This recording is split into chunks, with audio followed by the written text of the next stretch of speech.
Hello and welcome. This is Rooflemonger, and my friends, this is your beginner's guide to Avatar Legends, the fighting game. And in this guide, you're going to find everything you need to know about how Avatar Legends plays, from the basics to more advanced concepts, because as a fighting game goes, this is pretty in-depth, so I got a lot of stuff to show you. Now, that said, everyone's at different skill levels, so I'll have timestamps for you to skip to whatever makes sense for you. But that said here, if you can leave a like, it does help out the video a lot. And let's start with just the absolute basics of the game. So for the basics, one of the things out of the gate here is this what we call a 4-button game. A, B, C, and the flow button. And A is light attack, B is medium attack, C is heavy attack, and the flow button, well, it's a lot of different things for a lot of the cast. So we're going to give flow its own section. It's a pretty important button. For things like auto combos, if you're a true beginner, you can just smash light attack, A button, and you will get auto combos. For more experienced players that want to do more manual combos, though, don't worry, there's plenty of those. So if you're looking for like more advanced traditional fighting game fare, do not worry. It is all there for you. You can land some really fancy things, some really big damaging combos. It's all there. But if you're more of a beginner, yeah, you can just smash light. You can get your auto combos. You're good to go. For things like special moves, the majority of the game works on just simple quarter circle forwards or quarter circle backs. And then, light, medium, or heavy, or sometimes the flow button. That's pretty much it. There's not going to be really any complex motions or anything like that. As long as you can do a fireball in Street Fighter, you can do pretty much every special move in this game. It's pretty much cut and dry. Now, there's lots of ways to get the special moves, especially with flow movement, as that's a very big part of it. But yeah, when it comes to motions, just quarter circle forwards, quarter circle backs, that's about it. And combo structure is quite easy as well, as it just goes in what we call the magic series. So we have light, medium, heavy, and they all chain into each other. So light goes into medium, medium goes into heavy, so you can go A, B, C, and those will be combos by itself. And then traditional fighting game logic, A, B, C into a special move, and it works exactly like you think it would. Now, movement, there's things universal like super jumps, but a lot of other things is not quite universal. A lot of this is character to character. In this game, every character is very unique and very diverse, and not everyone follows the same rule set, which is to the game's credit. So we'll cover it in those specific sections. Because someone like Toph can barely move, to be real, right? Because that's Toph, but she's also dripping in super armor and just has a lot of unique traits that are only for her. So great. Versus someone like Ozai, well, a little bit more mobile than Toph. Let's put it that way, right? So the character uniqueness is off the charts. And one thing that helps with this is universal but different in every way. So every character, regardless of who you pick, has multiple support characters. So this changes how they play, and in a pretty drastic way. Like say Ozai. So one of these here is Fire Lord Sozin, and this gives him speed focus and lets him do that crazy air movement we just saw. But if we pick Admiral Zhao has the ability to, for lack of a more elegant term, turn Ozai into Zangief and gives him big juicy command grabs that he can buff up. Someone like Zuko, depending on which support character you pick, you might have better fireballs, better movement, or just better pressure. Korra could have better movement, better just EX utility and thus more damage or more presence in neutral, or she has a unique avatar state and she can be in it even longer. So it all depends. So each character is very unique as it is, and basically the various support characters give you a flavor of how you'd like to play them. So everyone's not just playing the same version of the same character, which I think is fantastic. But that said, now let's get into some of the more meaty aspects of the game mechanics. Now let's talk about what makes Avatar pretty unique compared to some other fighting games. That's the energy system and the flow meter. So the energy system, these are the little pips you're seeing above each character's head. If you want to think of this like Super Bar in other fighting games, you wouldn't be too far off. For most of the cast, say if you do a regular move, right, a special move, if you want to do an EX version of the move, generally speaking, doing an EX move will take 2 bars, with one exception. Avatar Kyoshi does not do anything small, so her EX moves take 3 bars. And if you're looking to do a super move, there's 2 super moves. Your normal super move takes 4 bars of energy. And they change from character to character and are lots of utility. Like say Azula's. Azula's is actually just straight up unblockable. And everyone has a lot of fun properties that just work character to character. And there's also a 7 energy super move. And how do we build energy? Well, there's a few different ways. If you hit the enemy with any special move, every special move you hit them with, and it can be, by itself, it can be in the middle of a combo, only 1 per combo though, that will build in energy. Throwing the opponent will also build energy, and also some forms of defense will also build up bars, as you can see here. And we'll talk more about flow later. But yeah, when you also have 7 bars, then you unleash your ultimate attack for the character, and rest assured, suitably big, impressive, and damaging. Also, you can't even build to 7 energy until you've lost a round. So think of it like that in the potential level 7 super move as like a comeback mechanic, if you will. Okay, so now that's mentioned here. Now let's go to that flow gauge and the flow meter and, well, the flow button, because that's another incredibly important part of the game.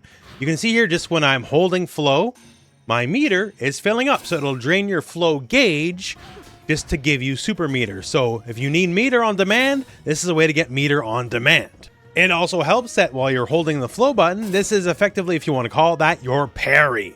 While you're holding this button, you will simply dodge all attacks coming your way, that cut and that dry.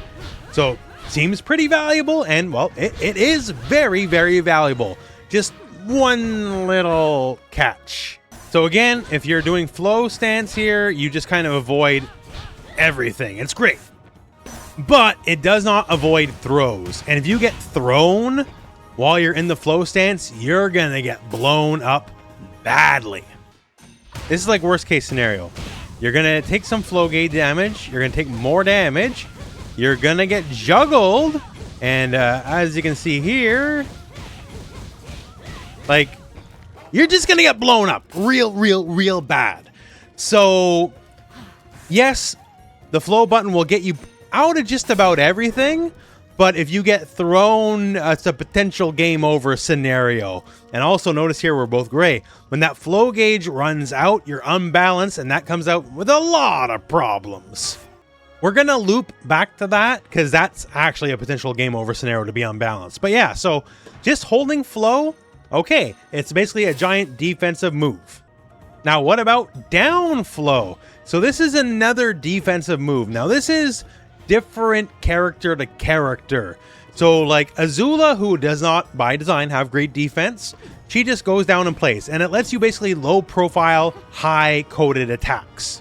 Like here, Korra is going for her heavy projectile, and you see here I'm crouching, but I'm still getting hit. So it's not just a high and that a crouch will go under it. However, low flow will go underneath it, and there's quite a few attacks that are coded that you can low flow underneath them, but otherwise, like, you can't crouch block or whatever. So you have to actively go underneath it manually, which is great, again, by design. Like, say this string here from Korra, right? If I just hold down back, yeah, okay, I'll block all of it, but certain moves of this, like that final hit, are coded to be highs. And I can flow reversal that final hit if I know it's coming. Now, we're going to talk more about the concept of flow reversal later, but basically, I can low profile it, right? Because I know that move is coming, and then do whatever on the other end of things. This is very critical for certain characters like Sokka. So this big nasty move where he's like glowing red with the sword attack, this move's not blockable. Like, I can back to block all I want. I'm not blocking. And also, this move, not duckable. And you're thinking, well, what about the flow? Nope. If you use the regular flow, you got hit, and you're going for the ride. So how do we get around this move? Well, since it's a true high, that means we can low flow underneath it. And when you correctly low flow under a high, by the way, it also gives you a bar of energy, so you're rewarded for your timing. Now, of course, no move's infallible, like super armor, if your character happens to have it. That's another way to beat it.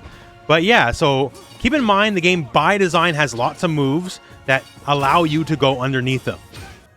So keep in mind, everyone's different, right? So on top of being evasive, Korra's low flow also moves her forward. And she also gets attacks out of it. So if you happen to be doing something that can be low profiled by low flow, she can like just hit you on the other end. Or like Zuko, his, on top of being, you know, going low to the ground, having highs go over his head, is also a stance that he has multiple moves from. So again, everyone in this game is very different. So the basic rule set for the most part applies to everyone, but everyone's low stance, low flow can do very different things. And now for the last big part of flow, and this is probably the biggest part of the game, is flow movement. So you can see here, like, yeah, I can dash, backdash, I can jump, all that kind of stuff. There is super jumps, just down and up, by the way.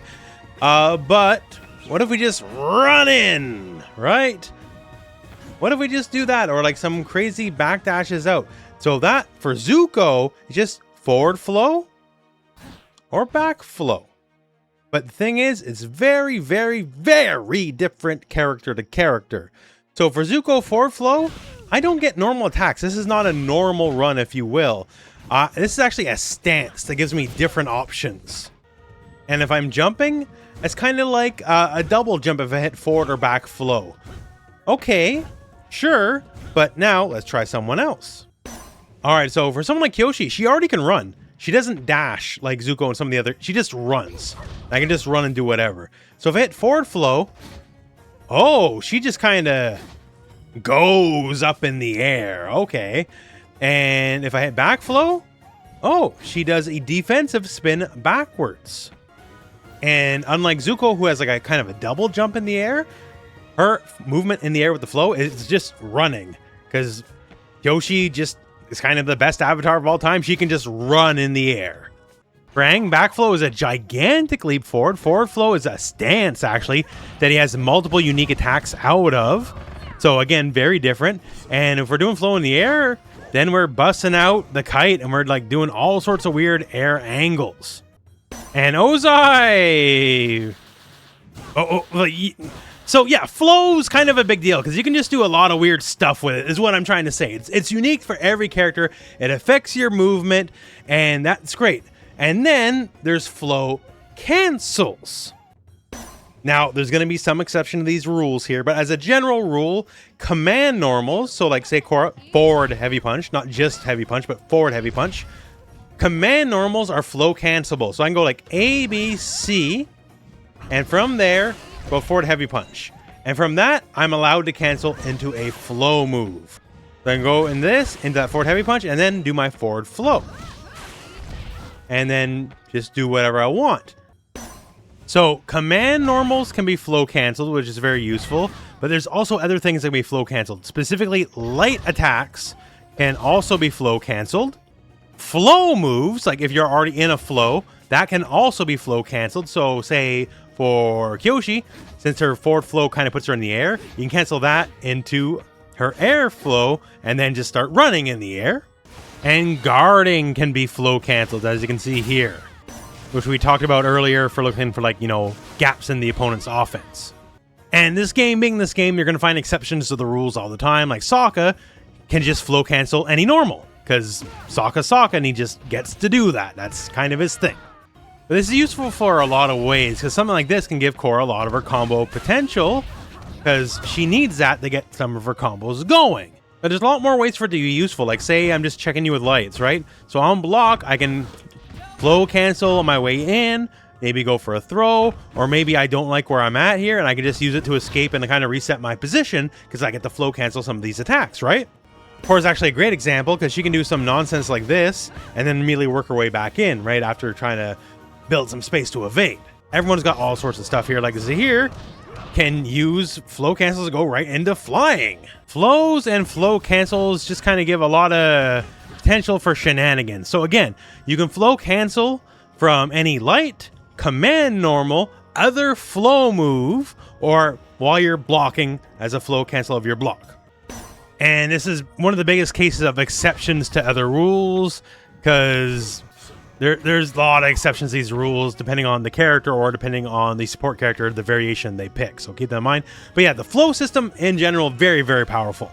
Now, let's talk some of the concepts of offense in the game. So I'm sure you know the basics. Hey, hit the enemy. get past their defense one way or the other, be it by, lows, overheads, throws, however you can beat them about the head and win, do it. But there's a lot of particulars of stuff you should be aiming for. Within your offense, there is the concept of critical hits. Everyone has critical hits and they're completely different for each character, and it's basically an additional rule the character is looking for to help them win the game all the better yet. Like Toph here. Toph has a projectile, if you will, that she kicks rocks, right? And this is a true low, by the way, so they have to block that crouching. And this move has a critical hit that if it hits someone who's walking, then instead of a normal knockdown, it becomes a hard knockdown. So now, if people are playing neutral, you're incentivized to use this move more than normal.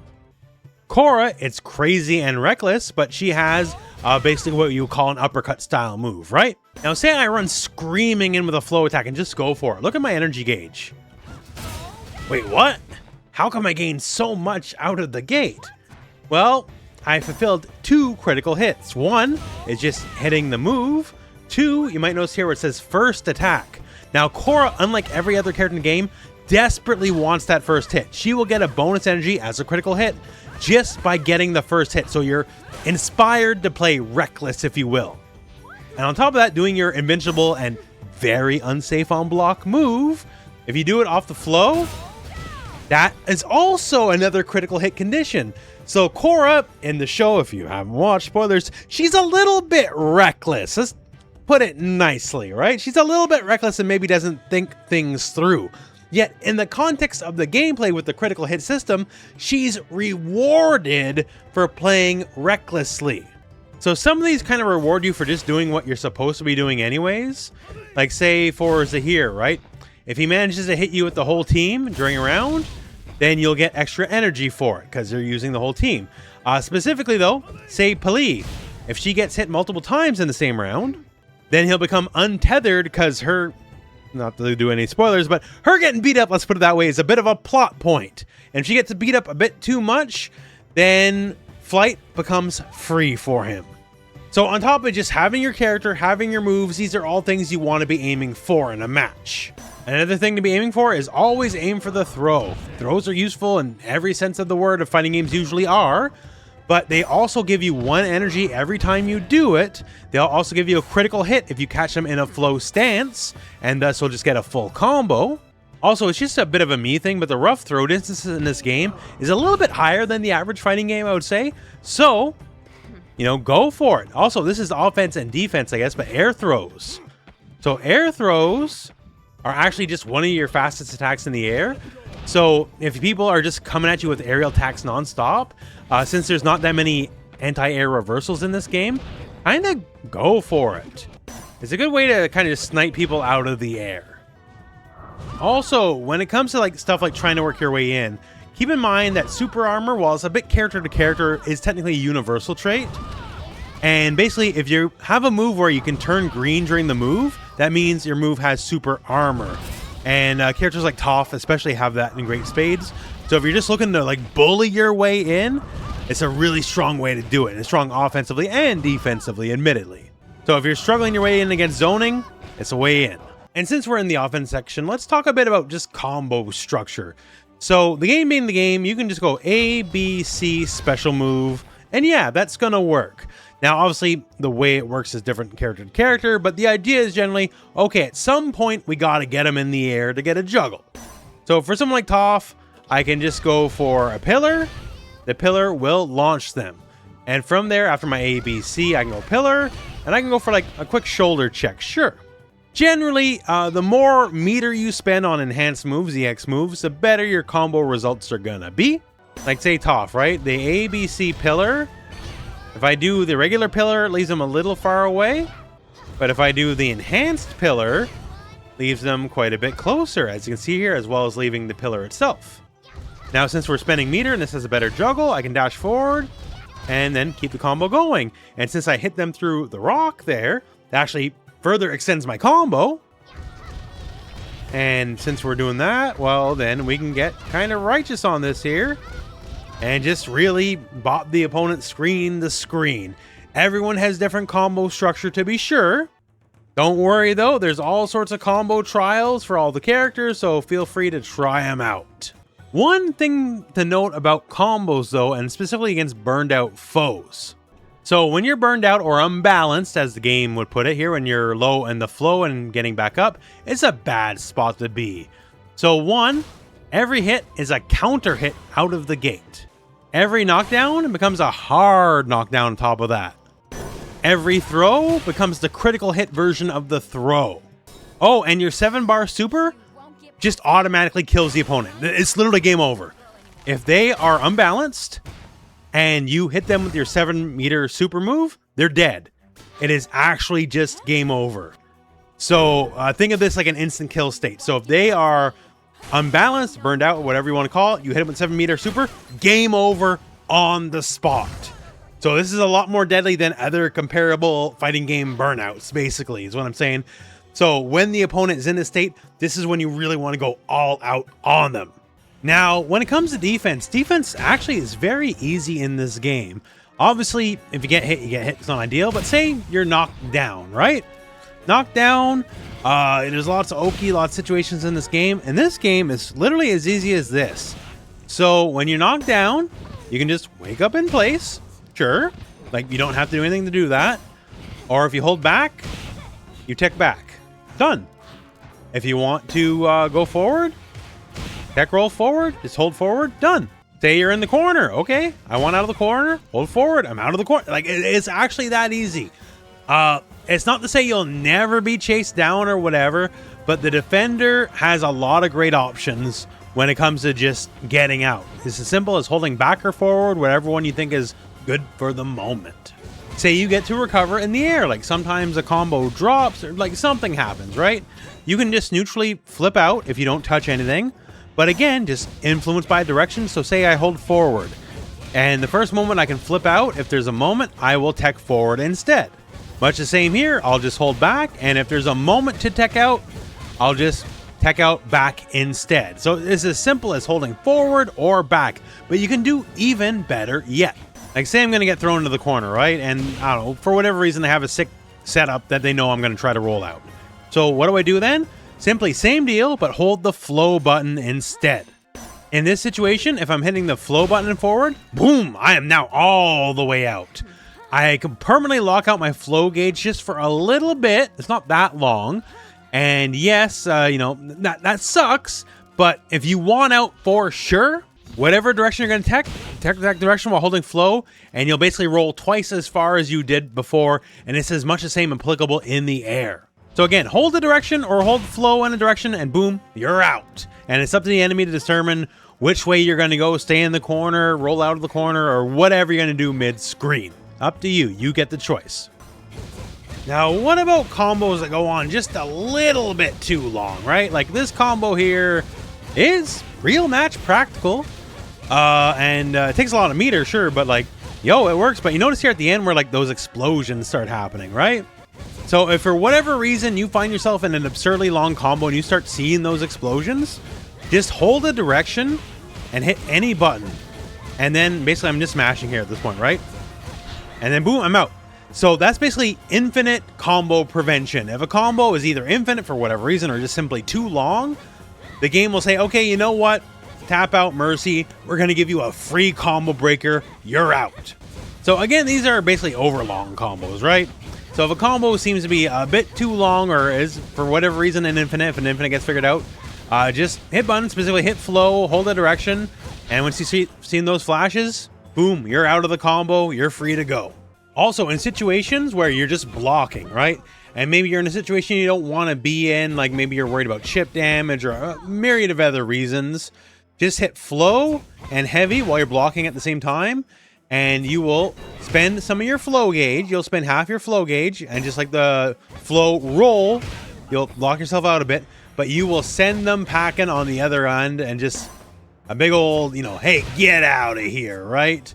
And you'll be locked out a bit, but it will recover fast enough, and then you'll get your normal flow gauge back. So if you can spare it for the moment, it can certainly be worth it as a quick get off me. And that's about the basics for the beginner guy. Now, again, every character in this game is very unique. and everyone does very weird things that, like, for the most part, only they can do. So I highly suggest you play around with each character, because we do have the basics, but almost every basic rule can be subverted in some way, as a lot of the rules exist so the characters can break the rules, basically, right? Because the game is just silly like that. But that all said, my friends, that's kind of the basics of Avatar Legends, the fighting game. And we're going to have more guides, more info, more everything on the channel, so stay tuned for choose a main, character guides, tips guides, all that. We got a lot coming for you. Hey, so if the video helped out at all, please leave a like. It sincerely helps a lot. With that said, that's it for me, and that's it for the video. So thank you very much for watching. Hope this video has found you well, and go out and play some Avatar.